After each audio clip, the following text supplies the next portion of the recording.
బెంగళూరులో software engineer మృతి ఖమ్మం జిల్లా సత్తుపల్లిలో విషాదాన్ని నింపింది. రోడ్డు ప్రమాదంలో యువకుడు మృతి చెందితే దాన్ని రైలు ప్రమాదంగా చిత్రీకరించే యత్నం చేశారు. ప్రకాష్ అనే యువకుడిని 2 రోజుల క్రితం కారు ఢీకొంది. దీంతో అతడు అక్కడికక్కడే చనిపోయాడు. దీంతో కారులోని వ్యక్తులు దాన్ని రైలు ప్రమాదంగా చిత్రీకరించే యత్నం చేశారు. ప్రకాష్ మృతదేహాన్ని రైలు పట్టాలపై పడేశారు. పోలీసులు కూడా ప్రమాదవశాత్తు జరిగిందనే భావించారు. అయితే సీసీటీవీ దృశ్యాలను పరిశీలిస్తే అసలు విషయం బయటపడింది. దీనికి సంబంధించిన లేటెస్ట్ అప్డేట్స్ అందించడానికి మా కరెస్పాండెంట్ భూపాల్ ఫోన్ లైన్లో అందుబాటులో ఉన్నారు. భూపాల్, ఇంజనీర్ మృతి ఖమ్మం జిల్లా సత్తుపల్లిలో విషాదాన్ని నింపిన పరిస్థితి. దీన్ని ట్రైన్ యాక్సిడెంట్గా చిత్రీకరించే ప్రయత్నం జరిగిందని మనకు సమాచారం అందుతోంది. దీనికి సంబంధించి లేటెస్ట్ అప్డేట్స్ ఏంటి?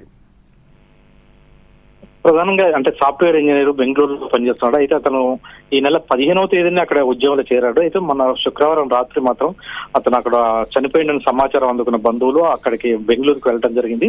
అయితే వెళ్ళిన సందర్భంలో రోడ్డు ప్రమాదం అంటే రైలు పట్టాల మీద మృతదేహానికి ఇతను ఉండే ప్రాంతానికి మధ్య అనుమానం రావడంతో పోలీసులకి ఫిర్యాదు చేశారు. అయితే ఆ ఫిర్యాదు నేపథ్యంలో పోలీసులు విచారణ చేపట్టిన నేపథ్యంలో అంటే కారు ప్రమాదంలో రోడ్డు ప్రమాదంగా అంటే ప్రమాదం జరిగిన తర్వాత ఆ కారుకు సంబంధించిన వాళ్ళు ఈ మృతదేహాన్ని రైలు పట్టాల మీద వేసినట్టుగా తెలుస్తుంది. దీనికి సంబంధించి వాళ్ళకి సంబంధించి కొన్ని సాక్ష్యాధారాలు కూడా నమోదైన పరిస్థితుంది.